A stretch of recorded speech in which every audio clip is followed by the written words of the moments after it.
সংক্ষিপ্ত সফর শেষে শুক্রবার 4 অক্টোবর ঢাকা ছেড়েছেন মালয়েশিয়ার প্রধানমন্ত্রী আনোয়ার ইব্রাহিম।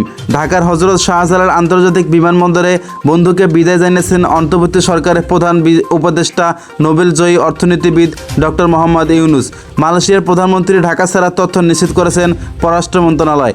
এ বিষয়ে এক ফেসবুক পোস্টে মন্ত্রণালয় জানায়, ফলপ্রসূ সফর শেষে শুক্রবার সন্ধ্যায় ঢাকা ছেড়েছেন মালয়েশিয়ার প্রধানমন্ত্রী। বিমানবন্দরে তাকে বিদায় দেন প্রধান উপদেষ্টা। শুক্রবার দুপুর 2টায় ইসলামাবাদ হয়ে ঢাকায় আসেন আনোয়ার ইব্রাহিম। তাকে বিমানবন্দরে স্বাগত জানান ডক্টর মোহাম্মদ ইউনুস। সেখানে তারা সংক্ষিপ্ত বৈঠক করেছেন।